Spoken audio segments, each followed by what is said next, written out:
Phế chi.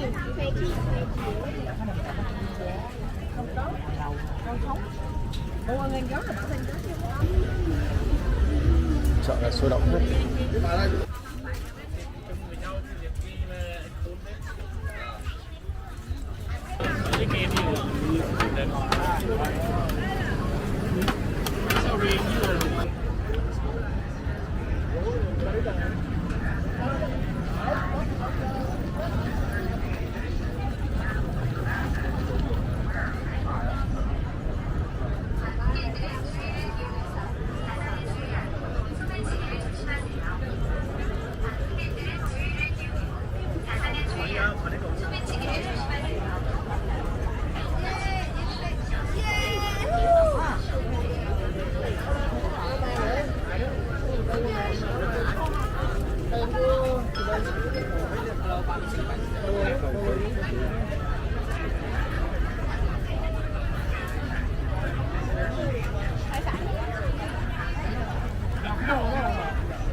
Anh ăn tối rồi. Đi quay phim thì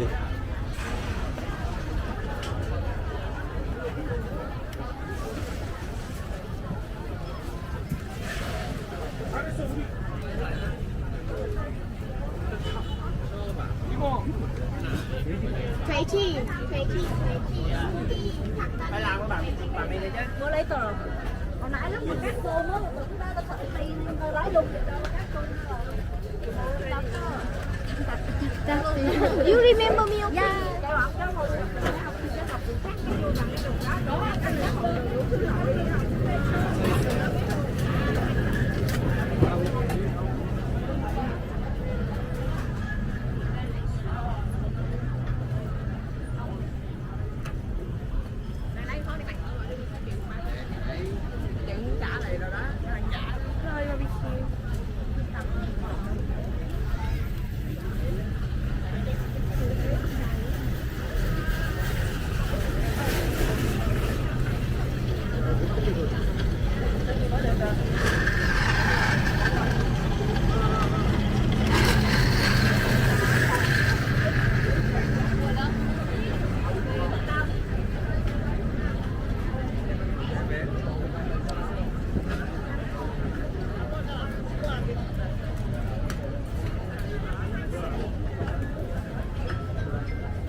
anh ăn tối rồi.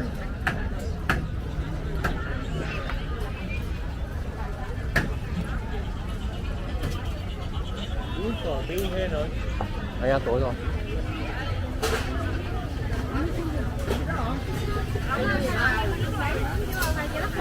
Ăn tối rồi. Anh ăn tối rồi. Cái đồ mỡ này không dám ăn. Mình uống nước à? Tí quay lại.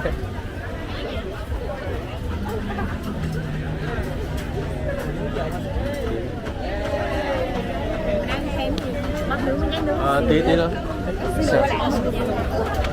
Hello, barbecue. Hello, just what is sir?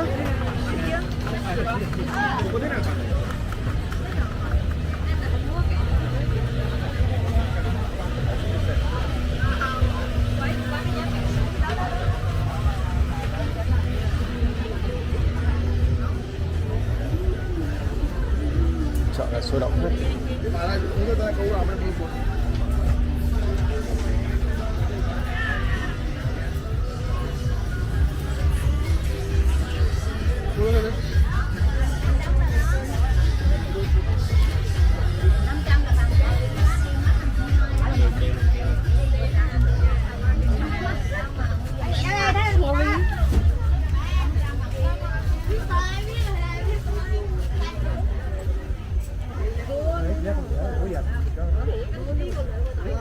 ना पीस करेला बट भाव कर 50 बोलेला 550 then how much final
dọn như bên chỗ anh là phải ôm lố luôn kìa.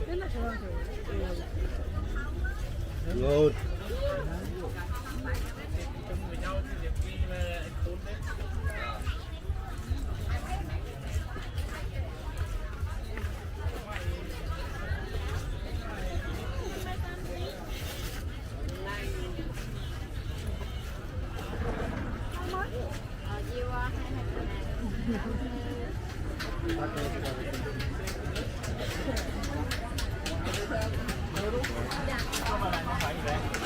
Nó sẽ chân của bé gái anh trai. What was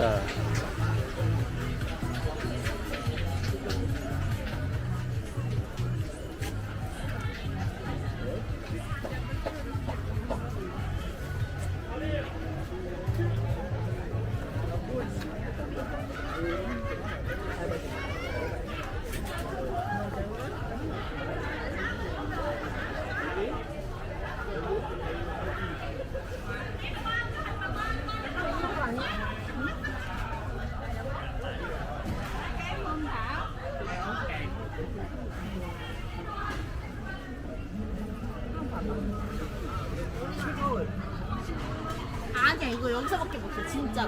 나와 와요 tới rồi. Con tới rồi đó.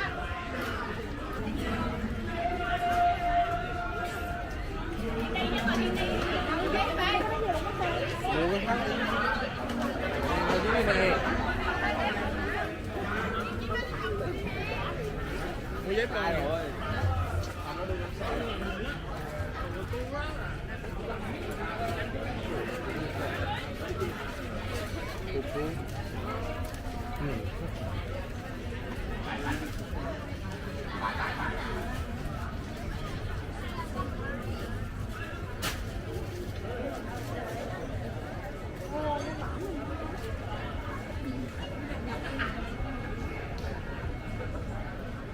Kính chắn bội không anh?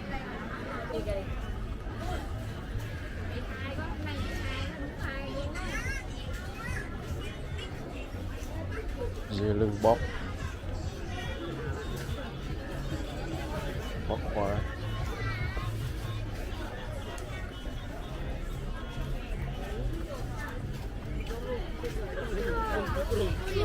너무 배겨놓기가 부끄러운데?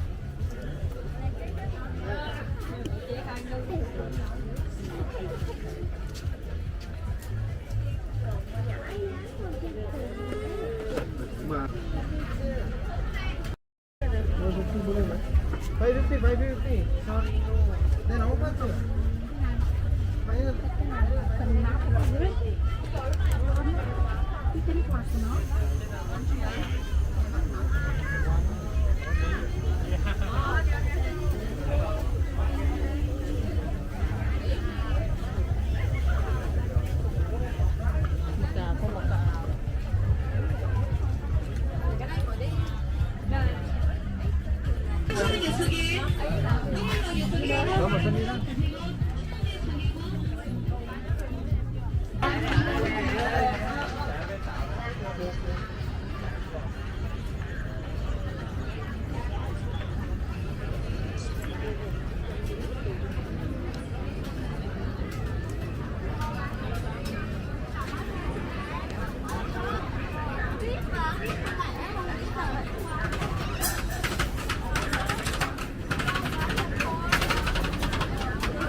Khác nhau gì khác nhau.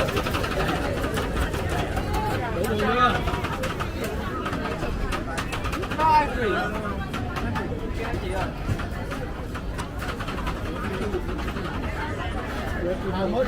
Đồ Nam là nướng gì không? Thịt nướng, xiên nướng, này là nem nướng, mình vẫn đồ mắm mỡ thế nhỉ. gà nè, gà bò lá lốt của anh nè, rồi kim mắm, Rồi đây, nhưng mà anh ăn ngon quá. dạ rồi.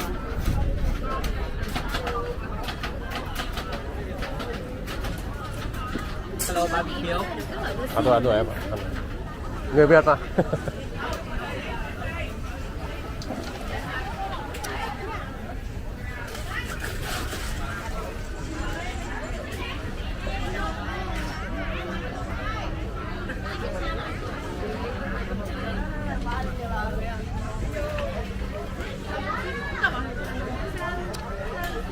Nam ship sao mang tổ. Đi về.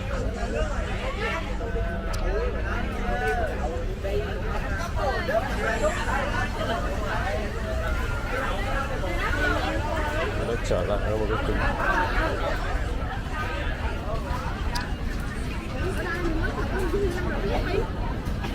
Đãต้องlàm rồi chị ơi.